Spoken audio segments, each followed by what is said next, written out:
Les pales de retour de deux MH-60 Black Hawks ne coupaient pas seulement à travers l'air. Elles ont brisé le silence du parking de Oak Creek General, secouant le verre des fenêtres de l'USA. Poussière tourbillonnait, alarme hurlait, et sécurité a sorti ses armes, terrifiée d'une attaque terroriste.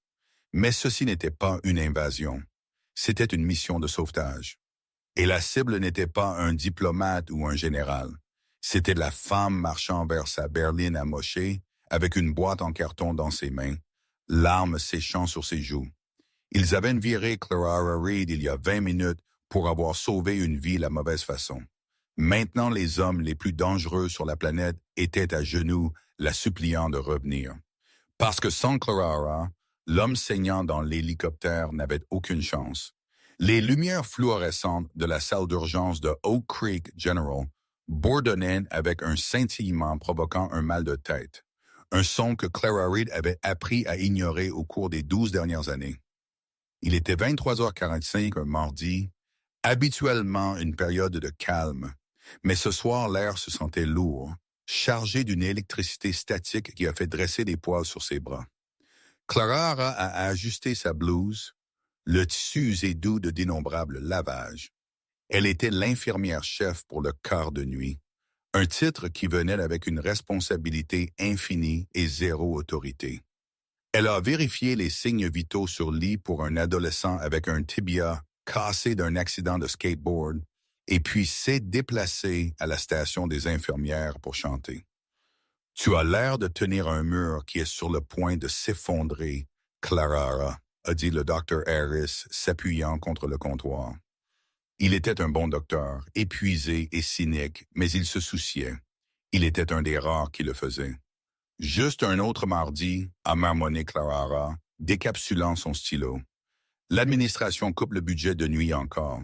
Ils veulent que nous réutilisions des capteurs d'oxymétrie de poules à usage unique s'ils ont l'air propres. » Peux-tu croire ça? Iris a secoué sa tête, frottant ses yeux. Gavin Higgins essaye de s'assurer son bonus trimestriel. S'il économise 10 grands sur les fournitures, il en reçoit 5 dans sa poche. C'est la voix du monde. Clara a resserré sa prise sur le stylo. Ça va tuer quelqu'un. Comme si l'univers écoutait, les portes de la baie ont explosé ouvertes. Les ambulanciers n'ont pas marché. Ils ont couru, leurs bottes couinant violemment contre le linoléum. La civière qu'ils poussaient était entourée d'une énergie chaotique qui a instantanément fait taire la salle d'attente. Traumatisme 1. Nous avons besoin de traumatisme 1 maintenant. Le chef ambulancier a crié. Son uniforme était trempé de sang, mais ce n'était pas le sien. Clara se déplaçait avant que son cerveau n'enregistre consciemment la commande. Elle a sauté par-dessus le comptoir, ses baskets agrippant le sol alors qu'elle interceptait la civière. « Parle-moi, qu'est-ce que nous avons? » Inconnu homme, environ 40 ans. Multiples blessures par balle à la cavité thoracique et à la cuisse supérieure. Il a été jeté à la caserne de pompiers à 3 milliards. Pas d'identification. La PA s'effondre 60 sur 40. Il se vide de son sang. Clara a regardé le patient. Il était massif, bâti comme un tank, avec des cicatrices entrecroisées sur ses bras qui parlaient de vieille bataille. Mais en ce moment, sa peau était de la couleur des cendres. Il haletait sa poitrine, se soulevant par spasmes erratiques, terrifiants.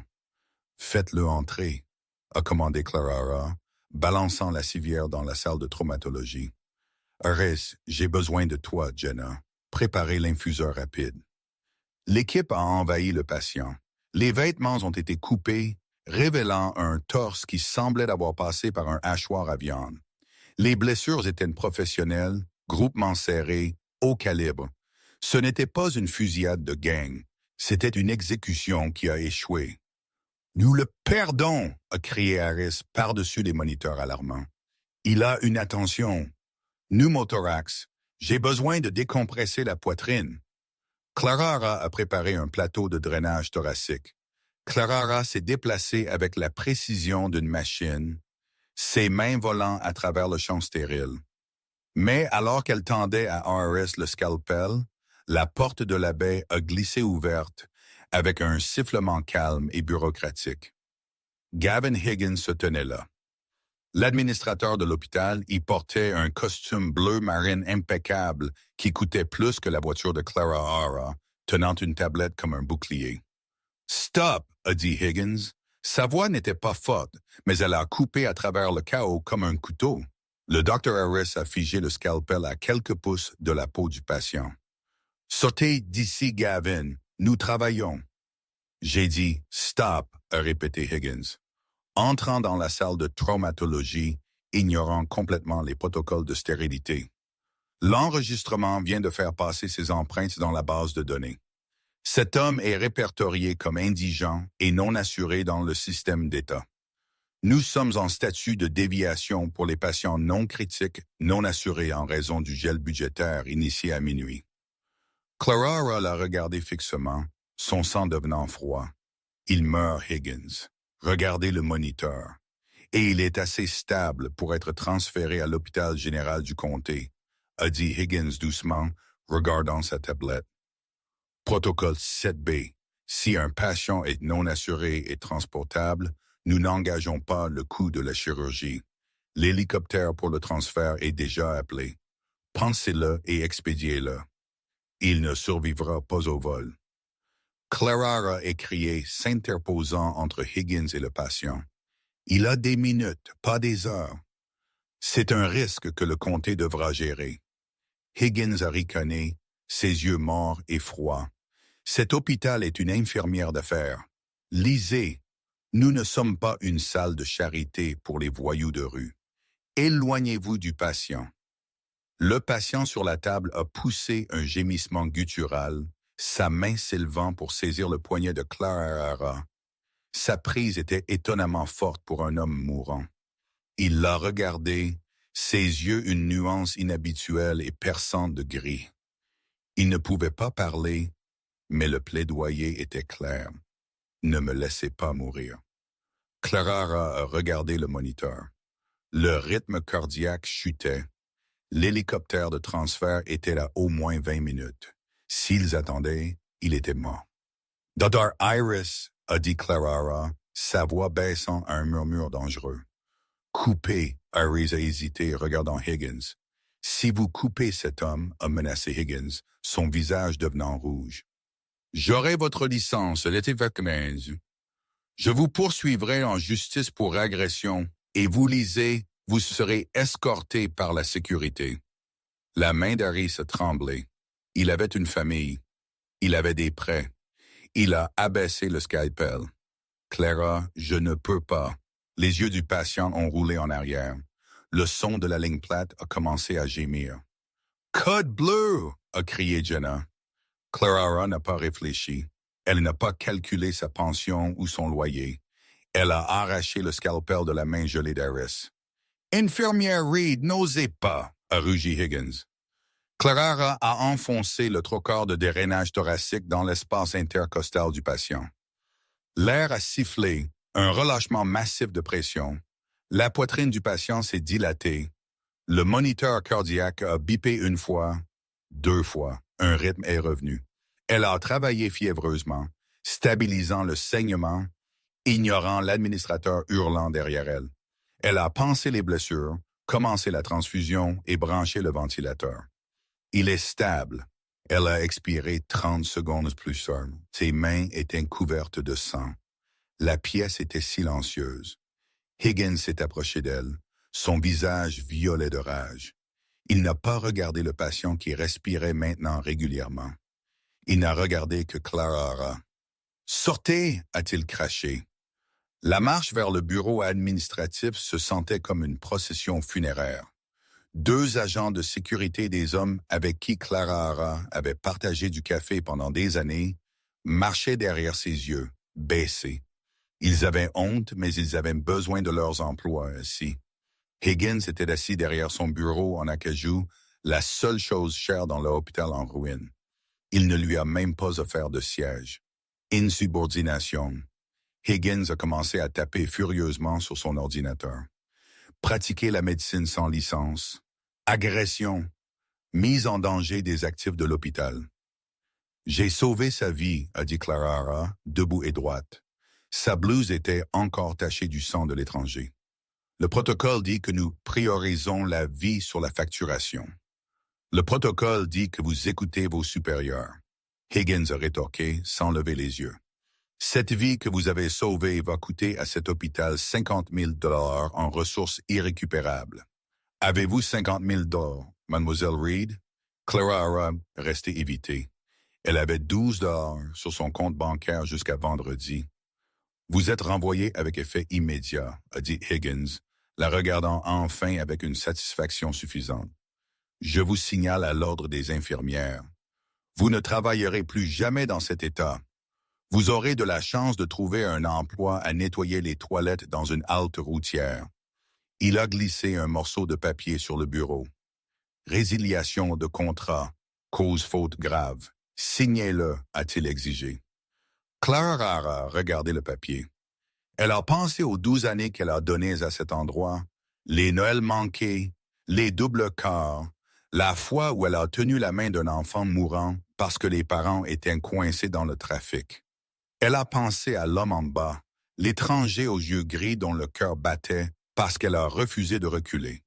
Elle a pris le stylo et a signé. « Donnez-moi votre badge. » a dit Higgins. Tendant une main douce et manucurée, Clara Hara a détaché son badge. Il avait une photo d'elle d'il y a 10 ans, les yeux brillants et pleins d'espoir. Elle l'a claqué sur le bureau. « Vous êtes un petit homme, Gavin, a-t-elle dit doucement, et un jour le monde va vous montrer à quel point vous êtes petit. Faites-la sortir de ma vue et a aboyé Higgins aux gardes. La marche de la honte était un rituel que chaque infirmière craignait. Mais Clara Hara n'a jamais pensé qu'elle serait celle qui la ferait. Elle a été escortée à son casier. Elle a pris son stéthoscope, une photo de sa défunte mère et une petite plante de cactus qu'elle gardait sur le rebord de la fenêtre. Alors qu'elle marchait dans le couloir principal, les têtes se sont tournées. Autres infirmières, docteurs, infirmiers auxiliaires, ils regardaient tous. Certains chuchotaient. Le docteur Harris ne la rencontrait pas des yeux. Il faisait semblant de lire un dossier. La honte rayonnait de lui par vagues.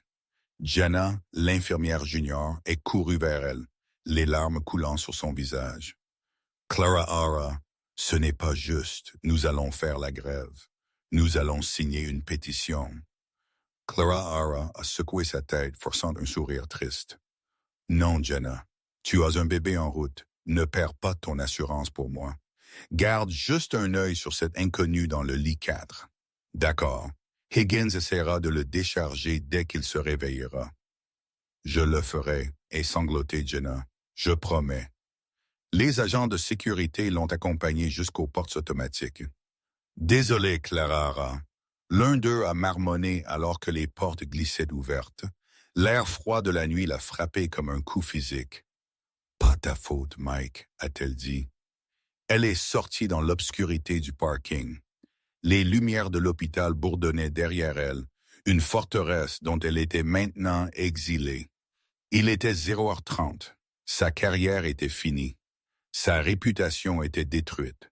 Elle a marché jusqu'à sa voiture, une Honda Civic 2015 rouillée qui avait besoin d'un nouveau démarreur.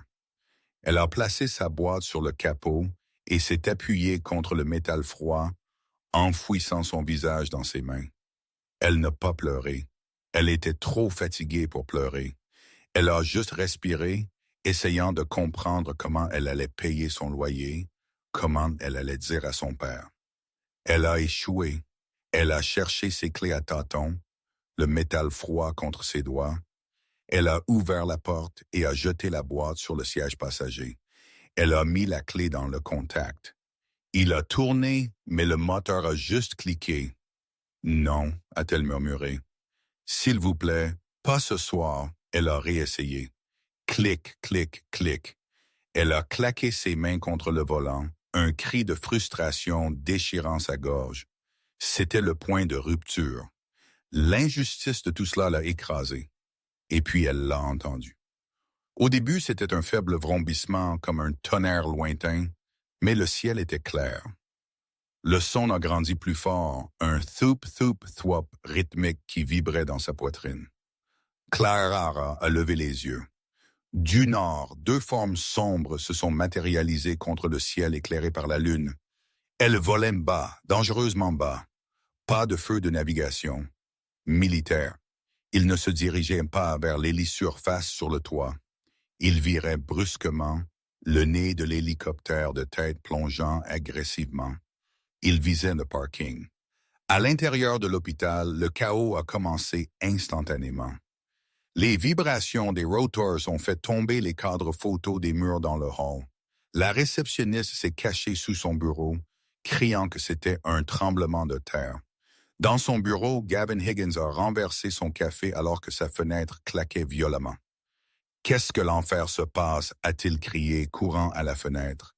Il les a vus, deux hélicoptères massifs, mat, noirs, élégants et prédateurs. Ils planaient juste quelques pieds au-dessus de l'asphalte, soulevant une tempête de poussière et de débris. « Qui a autorisé un atterrissage » a crié Higgins, attrapant son téléphone pour appeler la sécurité. « Faites-les sortir de là. C'est une propriété privée. » En bas dans le parking, Clara s'est extirpée de sa voiture, protégeant ses yeux des projecteurs aveuglants qui se sont soudainement allumés du ventre de l'hélicoptère de tête. Le vent était féroce, fouettant ses cheveux sur son visage, piquant sa peau avec du gravier. Le premier hélicoptère a atterri avec un bruit sourd-lourd, le train d'atterrissage gémissant sous le poids. Les rotors ne se sont pas arrêtés. Ils ont continué à tourner, prêtes pour un décollage immédiat. Les portes latérales ont glissé ouvertes. 6 hommes ont sauté. Ils n'étaient pas la police. Ils n'étaient pas l'armée régulière. Ils étaient habillés en équipement tactique tout noir. Pas d'insignes, visages couverts par des cagoules, tenant des fusils qui semblaient appartenir à un film de science-fiction. Ils se déplaçaient avec une coordination fluide et terrifiante. Clara est reculée contre sa voiture, son cœur martelant contre ses côtes. Terroristes alignés. Les soldats n'ont pas scanné la zone. Ils n'ont pas sécurisé le périmètre. Ils ont couru droit vers l'entrée de l'hôpital. Mais l'un d'eux, le chef, un géant d'homme avec une radio attachée à sa poitrine, s'est arrêté. Il a scanné le parking, son regard verrouillé sur Clara, debout près de sa Civic en panne. Il a tapoté son casque et a changé de direction, sprintant vers elle. Clara est figée. Elle a levé ses mains instinctivement. « Je n'ai rien fait. Je suis juste en train de partir. » Le soldat s'est arrêté à 5 pieds d'elle. Il n'a pas pointé son arme sur elle. Il l'a jetée derrière son dos en un mouvement fluide et a arraché son masque. Il était jeune, peut-être fin vingtaine, avec des yeux qui semblaient n'avoir pas dormi depuis 1 semaine. Il avait l'air frénétique. « Êtes-vous du personnel médical ?» a-t-il crié par-dessus le rugissement des moteurs. « J'étais, » Clara a balbutié. « Je viens d'être viré. Je me fiche de votre statut d'emploi. » Le soldat a crié. « Êtes-vous une infirmière? » « Oui, je suis une infirmière en traumatologie. » Le soldat a saisi sa radio. « Commande, j'ai un atout localisé dans la LZ. Femme s'identifie comme infirmière en traumatologie. » Il l'a regardé de nouveau. « Quel est votre nom? »« Clara Reed. » Le soldat a fait une pause écoutant son oreillette. Ses yeux se sont écarquillés. Il l'a regardé avec un mélange d'admiration et de soulagement. « Reed? Avez-vous dit Reed? »« Oui. Contrôle confirme l'identité. Clara Reed. » Il a écouté une fraction de seconde, puis l'a regardé. « Madame, vous devez venir avec nous maintenant. »« Quoi? Non. » Clara a reculé. « Je ne vais nulle part avec vous. Qui êtes-vous? »« Nous sommes Black Ridge Securities, » a dit le soldat s'approchant. « Et nous sommes ici pour l'homme que vous avez admis il y a 30 minutes. » L'inconnu. L'estomac de Clara s'est tordu. La victime par balle.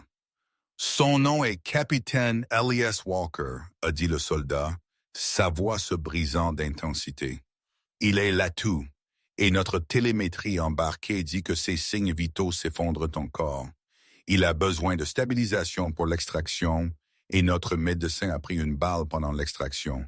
Nous n'avons pas de personnel médical sur place. Il est à l'intérieur. Clara a pointé les portes des urgences. Il y a des docteurs à l'intérieur. Nous ne leur faisons pas confiance. Le soldat a aboyé. Nous avons intercepté les communications. L'administrateur a ordonné un transfert qui le tuerait. Nous ne laissons pas cela arriver. Nous avons besoin de quelqu'un en qui il a confiance. Nous avons besoin de la personne qui l'a sauvé initialement. Clara Hara l'a regardé fixement. Comment savez-vous que c'était moi? Parce que le capitaine Walker est conscient, dit le soldat, et il demande la femme aux yeux tristes qui a défié le costume. Clara Hara a senti un frisson descendre sa colonne vertébrale qui n'avait rien à voir avec le froid. « Madame, s'il vous plaît. » La voix du soldat s'est adoucie, perdant son tranchant militaire pendant une seconde. « C'est mon frère. Si nous le déplaçons maintenant sans infirmière, il meurt. L'administration de l'hôpital nous bloque. Vous devez revenir là-dedans avec nous. » Clara a regardé les portes de l'hôpital. Higgins était là maintenant, flanqué de sécurité, l'air terrifié mais obstiné. Elle a regardé sa voiture morte. Elle a regardé le visage désespéré du soldat. Elle a pris une inspiration. « J'ai besoin d'un kit d'urgence et j'ai besoin que vous vous assuriez que Higgins ne me touche pas. » Le soldat a souri d'une expression de loup dangereuse. « Madame, si Higgins vous touche, je lui casserai les doigts. Montrez le chemin, » a dit Clara. Les portes automatiques de l'entrée de la salle d'urgence ont explosé ouvertes, non pas d'un capteur, mais de la pure force de vérin les faisant sortir de leur rail. Le verre a volé en éclats, pleuvant sur le linoléum comme des diamants. Mais personne n'a bougé pour le balayer. Clara est marché à travers les débris, flanqué de 4 agents lourdement armés de Black Ridge Securities. Il y a quelques minutes à peine, elle était sortie de ses portes en tant qu'employée disgraciée serrant d'une boîte de babole. Maintenant, elle y rentrait comme un seigneur de guerre, reprenant un territoire perdu. Le hall était une scène de panique figée. Les patients dans la salle d'attente étaient pressés contre les murs. Le personnel de la réception se cachait sous leur bureau et se tenant au centre du couloir, bloquant le chemin vers la salle de traumatologie, était Gavin Higgins. Il était flanqué des 2 agents de sécurité de l'hôpital, Mike et Steve, qui semblaient vouloir être littéralement n'importe où ailleurs sur Terre. Le visage de Higgins était un masque de fureur incrédule. Il a pointé un doigt tremblant vers Clara. « Je vous ai viré. Vous êtes en intrusion. Sécurité. Arrêtez-la. » Mike, le garde à gauche, a regardé le fusil d'assaut dans les mains de Jax, puis a regardé sa propre ceinture, qui ne contenait qu'une lampe de poche et une radio. Il a fait un pas en arrière. « Monsieur Higgins, je ne fais pas ça. »« Lâche !» a crié Higgins. Il a avancé lui-même, son ego l'aveuglant au danger. « Vous ne pouvez pas apporter d'armes dans un établissement de soins de santé. C'est une violation du code fédéral. J'appelle la police. » Jax n'a même pas ralenti. Il a marché droit vers Higgins, dominant l'administrateur d'une tête entière. « Monsieur, en vertu de la loi internationale sur la sécurité privée et de la clause du bon samaritain du mandat d'extraction active, nous réquisitionnons cet étage. Vous obstruez actuellement le sauvetage d'un atout de grande valeur. Je suis l'administrateur de cet hôpital. » Higgins a craché, son visage devenant violet. « Et cet atout est un vagabond non assuré qui me coûte de l'argent. » Jax s'est déplacé avec une vitesse terrifiante à témoigner. Il a saisi Higgins par les revers de son coûteux costume italien et l'a soulevé du sol. Il a claqué l'administrateur contre le mur, ses pieds pendant à quelques pouces du sol. « Ce vagabond, » a grogné Jax, son visage à quelques pouces de celui de Higgins, est le PDG de Black Ridge Securities. Il vaut 3 milliards de dollars. Et en ce moment, sa vie est la seule chose qui m'empêche de démanteler ce bâtiment brique par brique avec vous à l'intérieur. » Higgins a haleté, ses yeux exorbités. L'air a quitté la pièce. 3 milliards de dollars. Jax l'a laissé tomber. Higgins a glissé au sol, toussant. son arrogance finalement perforée par la peur brute. Clara, a dit Jack, ne regardant pas en arrière. Lee mène. Clara a enjambé les jambes de Higgins. Elle n'a pas regardé en bas. Elle n'a pas jubilé. Elle a juste marché devant lui, ses yeux fixés sur les portes de la salle de traumatologie. À l'intérieur de traumatisme 1, la situation se détériorait. Le docteur Harris se tenait près du lit, l'air impuissant. Jenna ventilait manuellement le patient, les larmes coulant sur son visage. Les moniteurs hurlaient un rythme chaotique. « Qu'est-ce qui se passe » a aboyé Clara, passant à sa voix de commandement. La persona d'infirmière virée était partie. Le clinicien expert était de retour. Le docteur Harris a levé les yeux, le soulagement inondant son visage. Clara, Dieu merci. La PA est de 70/30.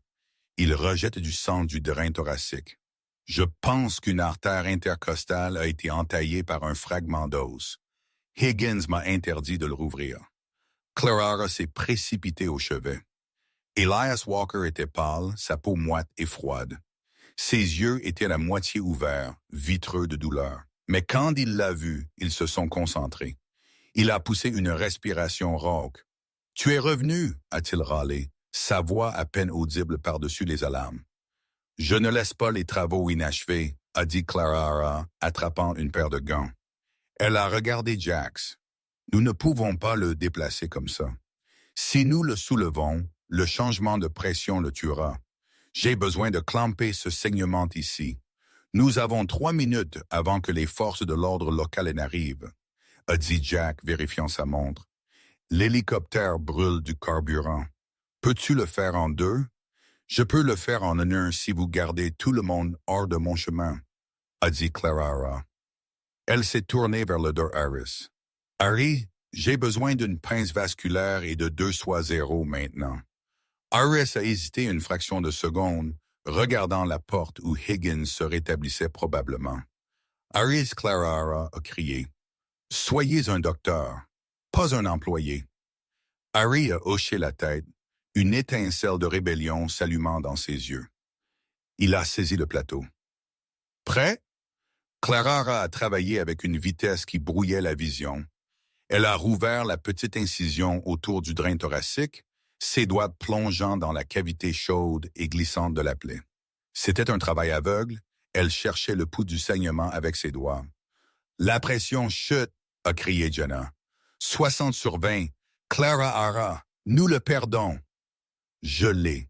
Clara a serré les dents. Elle a senti l'artère jaillissante contre son index. Elle a glissé la pince vers le bas, guidée par pur instinct et 12 ans d'expérience en traumatologie. Clic. Le flux de sang dans le bidon d'aspiration s'est arrêté. La PA se stabilise. Jenna a halté. Montant à 80/50.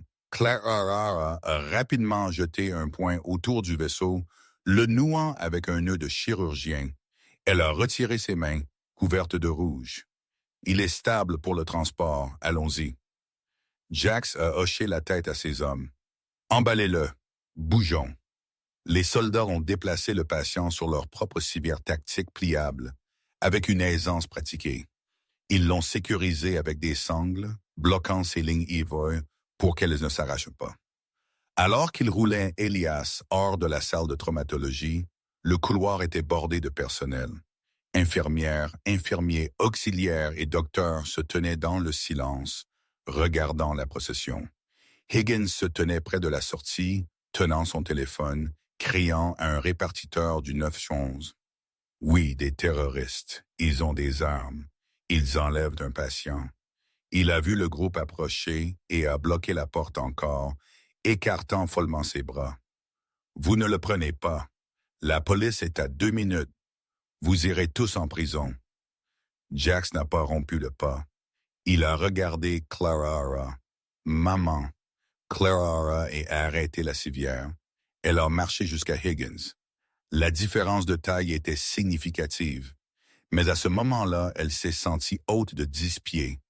« Gavin », a-t-elle dit calmement, « vous m'avez viré pour avoir sauvé une vie parce que ce n'était pas profitable.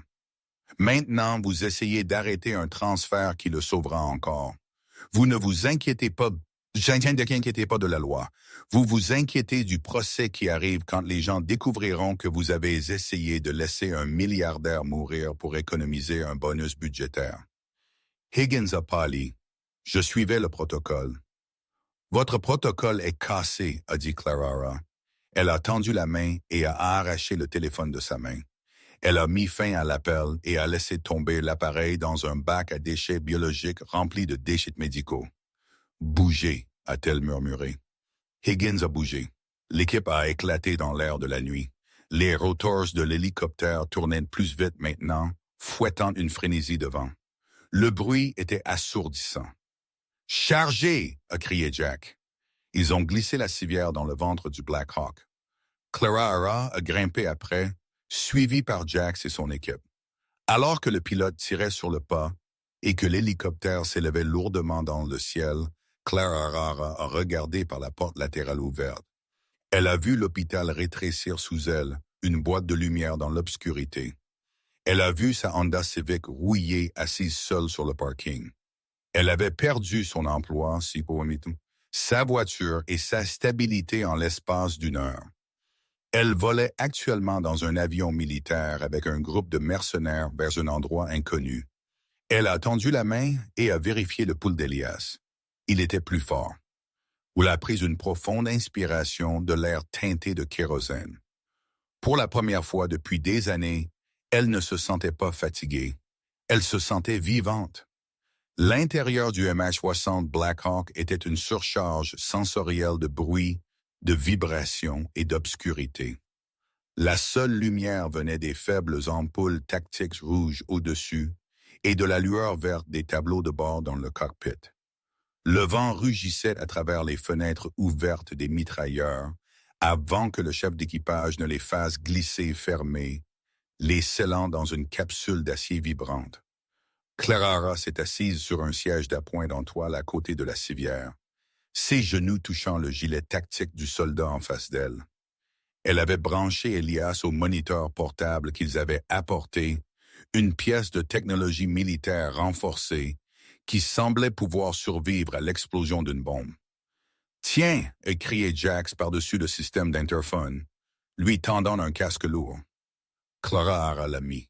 Le rugissement des rotors s'est instantanément amorti en un bourdonnement sourd, remplacé par le crépitement de la radio. « Viper 1 à contrôle. » La voix du pilote était calme et détachée. « Paquet sécurisé. L'infirmière est à bord. État unide et 40 mix. Copy Viper 1. Soyez avisés, nous avons des bogies non reconnus sur radar au sud de vous. Gardez le bas. » Clarara a regardé Jax. « Bogies? Quelqu'un nous chasse. » Jax l'a regardé, son expression sombre. « Elias a des ennemis, Clarara, puissants. Les gens qui l'ont tiré. Ils ne voulaient pas qu'il soit blessé. Ils voulaient qu'il soit effacé. Quand ils découvriront qu'il n'est pas à la morgue, ils viendront finir le travail. » Clarara a regardé l'homme sur la civière. Elias était toujours inconscient. La sédation le maintenant sous, mais son visage était détendu maintenant. Dans la faible lumière rouge, il ressemblait moins à un titan corporatif et plus à un guerrier au repos. « Qui est-il vraiment ?» a demandé Clarara. « Vous avez dit qu'il dirige une compagnie de sécurité, mais vous opérez comme des forces spéciales. »« Nous l'étions, » a dit Jack, se penchant en avant. « La plupart d'entre nous, des Rangers, des SEALs, des CS, Elias nous a recrutés. Black Ridge n'est pas juste de la sécurité. Nous faisons les emplois que les gouvernements ne peuvent pas toucher. Sauvetage d'otages en territoire hostile, extraction de travailleurs humanitaires des zones de guerre. Elias a construit cette compagnie après avoir quitté les Marines. C'est un homme bon, Clarara. Il utilise son argent pour réparer les choses. » Clarara a ajusté le débit de la perfusion café. « Il m'a regardé, » a-t-elle dit doucement aux urgences. Avant qu'il ne passe sous, il avait l'air terrifié. Non pas de mourir, mais d'autre chose. Il était terrifié d'échouer. Jack a dit, Nous recueillons des renseignements sur un réseau de traite d'êtres humains opérant depuis le port. C'était un coup monté, une embuscade. Elias a pris 3 balles pour faire sortir son équipe. Il s'est conduit lui-même à cette caserne de pompiers pour que le reste d'entre nous ne soit pas compromis. Clara a ressenti un pincement de culpabilité pour chaque fois qu'elle avait jugé les voyous qui venaient à son service des urgences avec des blessures par balle. Elle l'avait jugé lui aussi initialement. Soudain, l'hélicoptère a viré brusquement à gauche, projetant Clara contre le fuselage. Le pas du moteur a changé, hurlant plus haut. « Accrochez-vous !» et crié le pilote par-dessus les communications. Verrouillage radar déployant des contre-mesures. Boum, boum, boum! Des fusées éclairantes ont jailli de la queue de l'hélicoptère, illuminant le ciel nocturne à l'extérieur de la fenêtre avec du phosphore blanc aveuglant. « Qu'est-ce qui se passe? » a crié Clara, saisissant la civière pour stabiliser Elias. « Dronone! » a dit Jack, détachant son harnais de sécurité et se déplaçant vers la fenêtre avec son fusil. Il nous traque avec un drone de chasseur-tueur. L'hélicoptère a plongé la sensation d'estomac se remuant de chute libre, frappant Clara durement. Il volait à très basse altitude, maintenant rasant juste quelques pieds au-dessus de la cime des arbres pour confondre le radar. La vibration était intense. Bip, bip, bip. Le moniteur médical sur la poitrine d'Elias a commencé à s'alarmer. Non, non, non. Clara a sifflé, vérifiant l'écran. Son rythme cardiaque monte en flèche. 140, 150. La saturation en oxygène chute. « Est-ce le vol? » a demandé Jax, regardant en arrière depuis la fenêtre. « C'est le stress, » a crié Clara. Et bon sang, elle a regardé le sac de drainage pour le drain thoracique. Il se remplissait de sang rouge vif encore. Les manœuvres violentes avaient délogé le caillot ou déchiré un nouveau vaisseau. « Il se vide de son sang encore, » a crié Clara. « J'ai besoin d'un vol stable. Vous devez arrêter de secouer l'oiseau. »« Si je vole droit, nous serons abattus, » a rétorqué le pilote. « Si vous ne volez pas droit, il saigne à mort en 5 minutes, » a crié Clara en retour. « Choisissez. » La cabine est restée silencieuse pendant un battement de cœur. « Jax, » a demandé le pilote. Jax a regardé son frère sur la civière. Il a regardé l'avertissement radar du drone les chassant. Puis il a regardé Clara. Il a vu la détermination féroce dans ses yeux. Elle ne demandait pas la permission. Elle énonçait un fait. « Stabilisez, » a ordonné Jax. « Donnez-lui 2 minutes. Nous prendrons nos chances avec le drone. »« Copie, » a dit le pilote, sa voix tendue. « Se stabilisant, nous montons à 2000 pieds. Vous êtes une cible facile, Jax. »« Conduisez juste, » a dit Jack. Il s'est tourné vers Clara. « 2 minutes, Clara. Sauvez-le. » L'hélicoptère s'est stabilisé. Le tremblement s'est arrêté, mais le silence était terrifiant parce que maintenant ils étaient une cible lente et stable dans le ciel ouvert. Clara n'a pas pensé au drone. Elle n'a pas pensé aux missiles qui pourraient verrouiller leur signature thermique.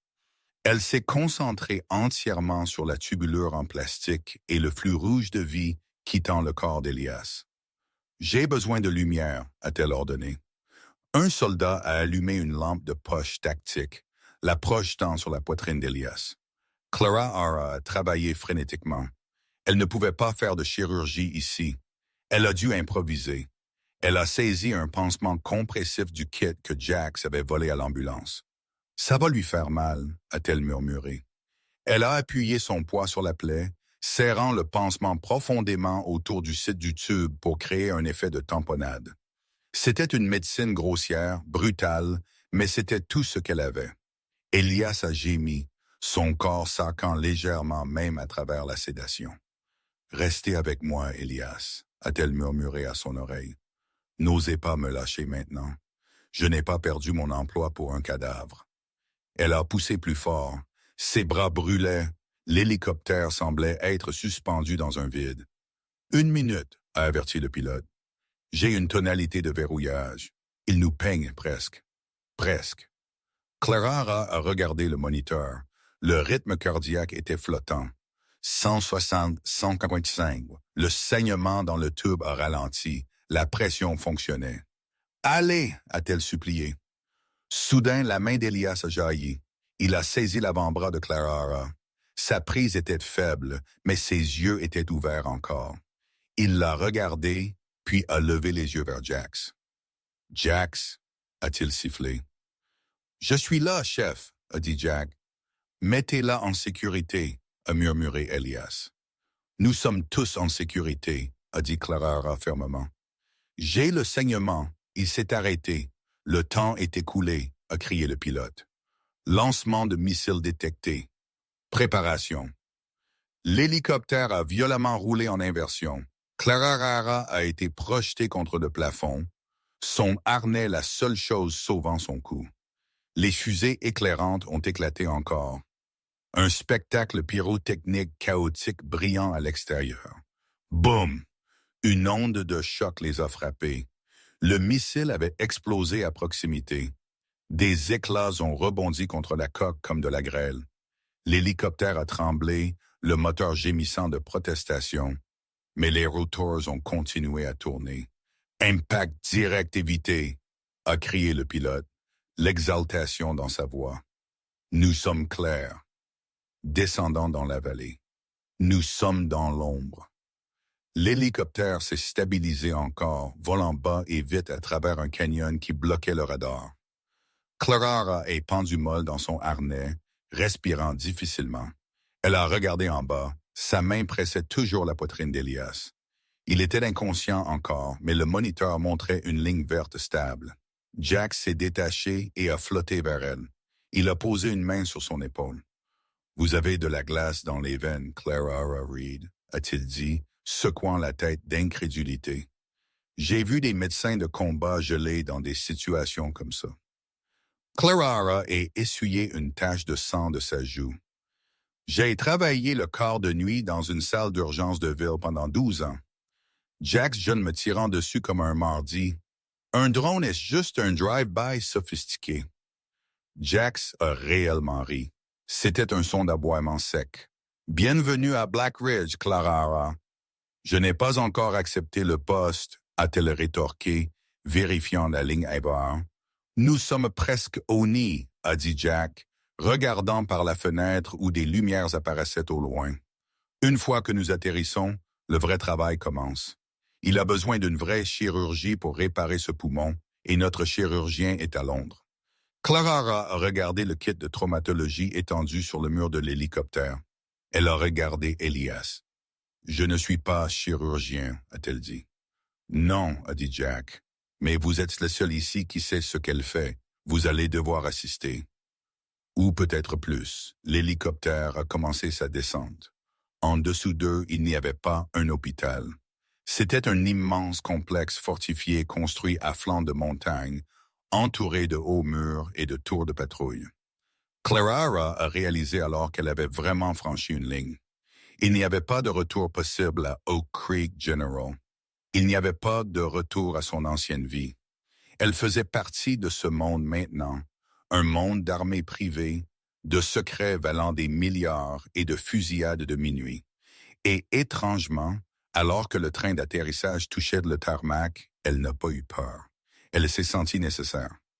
L'aile médicale du nid ressemblait plus au pont d'un vaisseau spatial qu'à une salle d'hôpital. Des murs d'acier brossés, des moniteurs flottants sur des bras articulés, et un robot chirurgical qui coûtait plus que l'ensemble du budget annuel de Oak Creek General. Mais la technologie était inutile sans main pour la guider. Clara s'est frotté les mains avec le savon antiseptique agressif, piquant la peau à vif de ses mains. Elle tremblait juste légèrement. L'adrénaline du vol s'est estompée, remplacée par le poids écrasant de la réalité.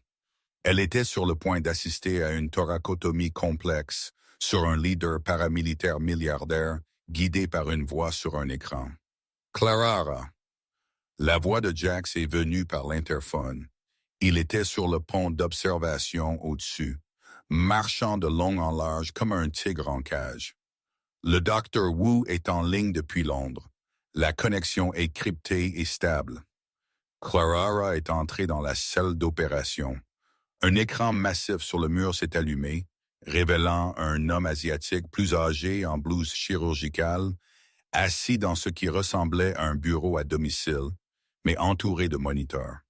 Mademoiselle Reed, et dit le Dr. Wu, sa voix calme et précise, filtrée par les haut-parleurs haute définition. Jax me dit que vous êtes infirmière en traumatologie, pas chirurgienne. Est-ce correct? Oui, docteur, a dit Clara en filant ses gants. J'ai assisté à des centaines d'ouvertures thoraciques, mais je n'en ai jamais dirigé une. Ce soir, vous êtes mes mains, a dit Wu. Le bras robotique est hors ligne en raison du blindage IUM que nous avons actif. Vous devez faire cela manuellement. Monsieur Walker a un poumon lacéré et un épanchement péricardique. Si nous ne drainons pas le fluide autour de son cœur et ne cousons pas le poumon, il fera un arrêt cardiaque dans l'heure. Clara a regardé Elias. Il était drapé. Seul le carré de sa poitrine amochée était visible. « Je suis prête », a-t-elle menti. « Scalpel », a commandé Wu. Pendant les 2 heures suivantes, la pièce a existé dans un vide de temps. Il n'y avait que la voix de Wu et les mains de Clara. Incision, écarteur, aspiration, suture. C'était épuisant. Chaque mouvement devait être parfait. 2 fois, Clara a touché un vaisseau qui a obscurci sa vision avec du sang, et elle a dû le clamper aveuglément pendant que Wu criait des instructions. Son dos lui faisait mal, ses yeux brûlaient, mais elle n'a pas arrêté. « OK », a dit Wu finalement, sa voix semblant épuisée même à travers le lien numérique. « Le poumon est scellé, le péricarde est drainé. Fermez-le, mademoiselle Reed. Vous avez fait un travail adéquat. » Haute louange et marmonnait Clara, plaçant les dernières agrafes. Elle a reculé, laissant tomber les instruments sur le plateau. « Signe vitaux » a-t-elle demandé à la pièce. « Stables. » Le moniteur d'anesthésiologie automatisé a gazouillé. « PA 110/70. Saturation au 2, 88%. » Clara s'est effondrée contre le mur, glissant jusqu'à ce qu'elle touche le sol. Elle a arraché son masque, haletant pour l'air. Elle l'avait fait. La porte de la salle d'opération s'est ouverte avec un sifflement. Jax est entré. Il ne portait pas de blouse. Il était en tenue tactique complète, son fusil en bandoulière sur sa poitrine. Il avait l'air plus sur les nerfs qu'il ne l'avait été dans les hélicoptères. « Il est vivant », a dit Clara, levant les yeux vers lui. « Il va s'en sortir. » Jax n'a pas souri. Il a marché jusqu'au moniteur et a vérifié les lectures. Puis il s'est tourné vers Clara. « Vous devez rester ici », a-t-il dit, sa voix basse. « Verrouillez la porte de l'intérieur. » Clara a froncé les sourcils, se levant. « Quoi? Pourquoi? La chirurgie est finie. » « Le drone qui nous a attaqués, a dit Jack, vérifiant le chargeur de son fusil. « Nous avons analysé la trajectoire de vol. Il ne nous a pas traqués depuis la ville. Il a été lancé depuis un rayon de 10 miles de cette montagne et les clés de chiffrement qu'il a utilisées pour contourner nos défenses extérieures, elles venaient de l'intérieur de la maison. » Clara a senti le sang quitter son visage. « Vous avez une taupe. Nous avons un traître. » Jack s'est corrigé, ses yeux durs comme du silex.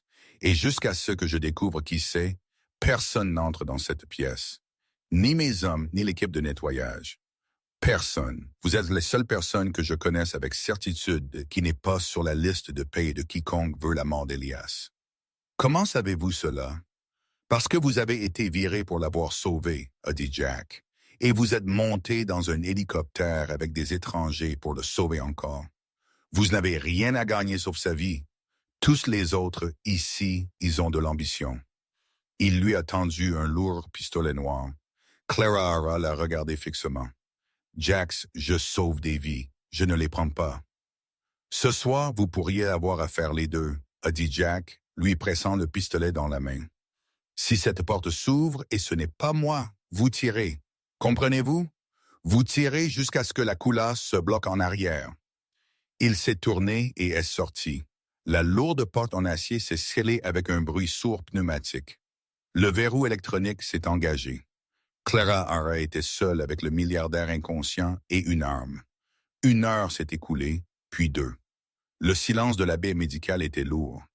Clara Hara a vérifié les signes vitaux d'Elias toutes les 5 minutes. Il dormait paisiblement, le rythme de sa respiration, le seul réconfort dans la pièce. Puis les lumières se sont éteintes. Ce n'était pas un scintillement. C'était une coupure nette. Le bourdonnement du système de ventilation s'est éteint.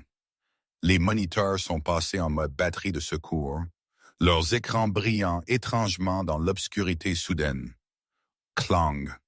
Le son est venu de l'évin de ventilation au plafond directement au-dessus du placard à fourniture. Le cœur de Clara Hara battait contre ses côtes. Elle a serré le pistolet à 2 mains, ses jointures blanches. Elle s'est souvenue de ce que son père, un policier à la retraite, lui avait dit une fois à propos de tenir une arme. Ne visez pas avec vos yeux, visez avec votre corps. La grille de ventilation s'est dévissée avec un léger frottement métallique. Une paire de jambes est tombée. Ce n'était pas un assassin aléatoire. C'était Vargas, le pilote qui les avait volés ici. L'homme qui avait ri avec Jax à propos du drone. Il a atterri doucement. Il portait des lunettes de vision nocturne. Il a levé un pistolet silencieux, scannant la pièce. Il n'a pas vu Clara Hara accroupie derrière le lourd robot chirurgical. Clara Hara, a murmuré Vargas, sa voix déformée par le silence. Je sais que vous êtes ici. Ne rendez pas ça salissant. Éloignez-vous du patient et vous pouvez sortir. Je vous donnerai même une voiture. Clara Hara a retenu sa respiration. Pourquoi, a-t-elle pensé? Pourquoi lui? Le nez de Jack. Vargas a continué à se déplacer lentement vers le lit. Il balaie la caserne, en ce moment, mais il cherche un soldat au sol, pas le pilote qui est avec Elias depuis 5 ans. Ils ignorent toujours les chauffeurs. Il était à 10 pieds d'Elias. Il a levé son arme vers la tête de l'homme endormi. Clara Hara n'a pas hésité. Elle n'a pas réfléchi. Elle s'est levée. « Hey !» a-t-elle crié. Vargas s'est retourné, les lunettes de vision nocturne brillantes en vert. Clara Hara a tiré. Le recul a presque disloqué son épaule. Le tir a raté, brisant une armoire en verre de sac de solution saline, mais il a fait son travail. Il a forcé Vargas à se baisser. Il a riposté 3 sons rapides. Des étincelles ont volé du bras robotique que Clara Hara utilisait comme couverture. « Stupide fille !» est sifflé Vargas. « Vous êtes une infirmière. Vous n'avez pas l'estomac pour ça. »« Je gère le sang tous les jours, Vargas », a crié Clara Hara, tirant encore. Cette fois, son but était meilleur. La balle a frappé Vargas à la cuisse juste en dessous de son gilet tactique. Il a rugi de douleur et est tombé sur un genou, mais il a gardé son arme braquée sur elle. « Vous êtes mort. » Il était sur le point d'appuyer sur la gâchette quand la porte principale a explosé. Elle n'a pas été ouverte. Elle a été enfoncée. Une charge directionnelle a fait sauter les charnières, envoyant la lourde dalle d'acier s'écraser dans la pièce. Jax a fait éruption à travers la fumée, se déplaçant comme un démon. Il n'a pas stiré. Il a vu Vargas au sol. Il a vu l'arme pointée sur Clara Hara. Jax n'a pas arrêté. Il a sprinté à travers la pièce et a frappé Vargas à la poitrine d'un coup de pied sauté, envoyant le pilote glisser sur le sol. Vargas a essayé de lever son arme, mais Jax était déjà sur lui. Il a marché sur le poignet de Vargas, entendant l'os se briser. Vargas a crié. Jax a arraché les lunettes de vision nocturne du visage de Vargas et a placé le canon de son fusil contre le fond du traître. « Tu as volé, mon frère, » et murmurait Jax, sa voix tremblant de rage. « Tu as mangé à notre table. »« C'était des affaires, Jax, » a craché Vargas, serrant sa jambe saignante. « Le cartel, ils ont offert 10 millions. Elias est mauvais pour les affaires. »« Elias et les affaires, » a dit Jack. « Jax !» a crié Clara Hara, sortant de derrière le robot. « Non. » Jax a figé son doigt sur la gâchette. Il a regardé Clara Hara. « Il doit répondre à des questions, » a dit Clara Hara, sa voix stable malgré l'arme tremblante encore dans sa main. « Si vous le tuez maintenant, nous ne découvrirons jamais qui l'a payé. » Et alors Elias n'est jamais en sécurité. Jax a fixé Vargas. Puis il a regardé Clarara.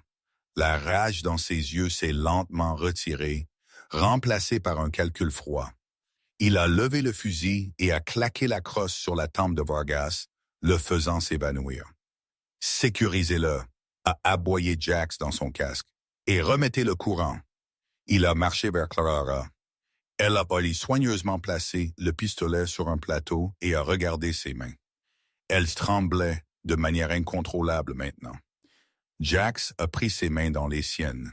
« Vous avez bien fait, Clarara. Vous avez tenu la ligne. » Clarara a regardé Elias inconscient. « C'est fini. La chirurgie est finie, » a dit Jack. « La guerre ne fait que commencer. Mais maintenant, nous avons un médecin. » 3 semaines plus tard, le soleil du matin a frappé la façade vitrée de l'hôpital général d'Oak Creek, la faisant briller d'un éclat trompeusement lumineux. À l'intérieur, cependant, l'atmosphère était fébrile. Des rumeurs circulaient. L'hôpital était vendu. Une société de capital investissement avait racheté la dette et le personnel était terrifié par les licenciements. Gavin Higgins a marché dans le hall, transpirant dans son costume. Il avait été convoqué à la salle du conseil pour une réunion avec les nouveaux propriétaires. Il avait préparé ses feuilles de calcul, ses propositions de réduction des coûts. Il était prêt à leur montrer qu'il était une machine à efficacité impitoyable. Il a poussé les doubles portes de la salle du conseil. « Messieurs, j'ai les projections du T3 ici même. » Il a commencé à arborer son meilleur sourire obséquieux. Il s'est arrêté. Assis à la tête de la table n'était pas un costume d'entreprise sans visage. C'était un homme en fauteuil roulant portant un col roulé noir et un blazer gris. Il avait l'air pâle, se remettant, mais ses yeux gris perçants, étaient aussi vifs que des diamants. Elias Walker est debout à sa droite, portant un tailleur pantalon bleu marine élégant, au lieu de blouse usée, était Clarara Reed. Higgins a laissé tomber sa tablette. L'écran s'est brisé. « Vous, » a bégayé Higgins, « vous êtes le vagabond, l'inconnu. » Capitaine Elias Walker, USMC à la retraite, et corrigé Elias calmement. Propriétaire de Black Ridge Securities et à partir de ce matin, l'actionnaire majoritaire du réseau de santé d'Oak Creek. Higgins a regardé Claire Arara. « Et vous travaillez ici? »« Je ne travaille pas ici, » a dit Claire Arara, sa voix calme et autoritaire. « Je suis la directrice des opérations médicales pour Black Ridge. Je supervise la réponse au traumatisme pour tous les actifs mondiaux de M. Walker. Mais nous sommes en train de restructurer cette installation. » Restructuration, équiné Higgins. « Nous avons examiné les registres, Gavin, » a dit Elias, tapotant un dossier épais sur la table. Protocole 7B, le détournement de patients indigents, la réutilisation de fournitures à usage unique. Tout est là. Vous avez économisé à l'hôpital 300 000 $ l'année dernière. Higgins a légèrement gonflé sa poitrine, espérant un sursis. Exactement. J'ai maintenu ce navire à flot. Et vous avez tué 14 personnes en le faisant, a coupé Clara. Elle a jeté un dossier sur la table. Il a glissé sur le bois poli et s'est arrêté devant lui. Ce sont les poursuites pour mort injustifiée que nous intentons au nom des familles que vous avez refusées. Black Ridge Legal les représente pro bono. Higgins est devenu de la couleur du violet. Vous ne pouvez pas faire ça. Je suivais la politique. Vous avez fait la politique, a dit Elias. Et maintenant, j'en fais une nouvelle. Elias a appuyé sur un bouton de l'interphone. Sécurité, veuillez escorter M. Higgins hors du bâtiment. Les portes se sont ouvertes. Ce n'était pas Mike ou Steve.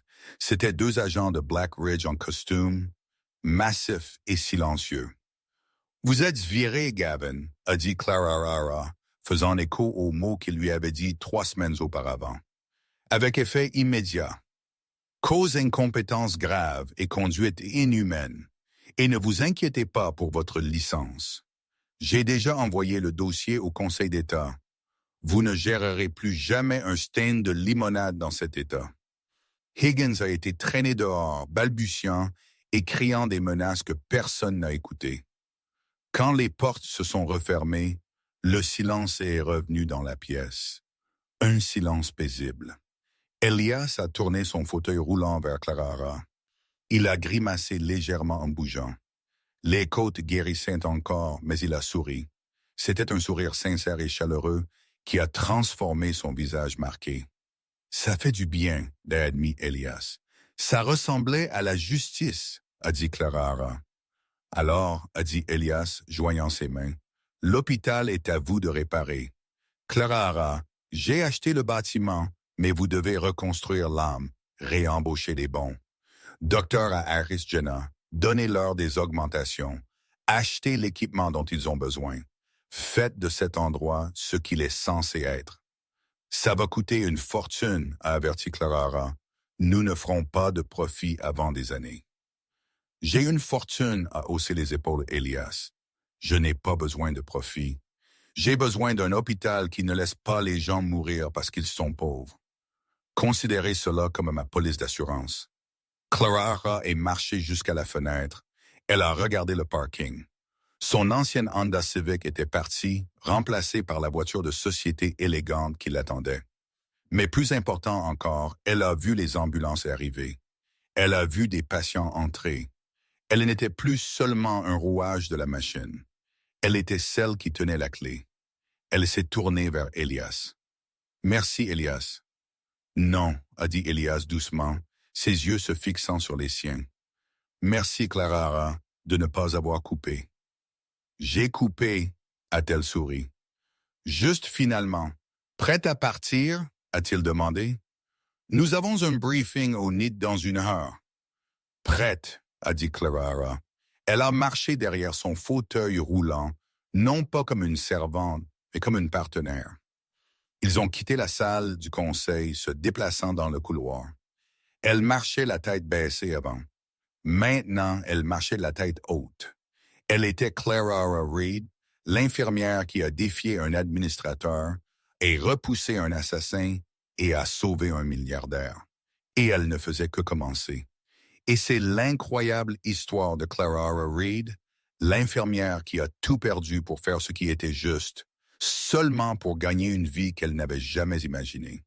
C'est un rappel que le vrai héroïsme ne consiste pas à suivre les ordres. Il s'agit de suivre sa conscience même lorsque le monde vous dit d'arrêter. Clara a tenu bon contre la cupidité et la peur, et à la fin le karma a rendu la justice ultime. Qu'auriez-vous fait si vous étiez à la place de Clara? Auriez-vous risqué votre carrière pour sauver un étranger? Faites-le moi savoir dans les commentaires ci-dessous. Si vous avez apprécié cette histoire de justice, de drame et de rédemption, veuillez cliquer sur ce bouton « J'aime ». Cela aide vraiment la chaîne à grandir. N'oubliez pas de vous abonner et d'activer la cloche de notification pour ne jamais manquer une nouvelle histoire. Je publie de nouveaux épisodes chaque semaine. Merci d'avoir regardé et je vous verrai dans le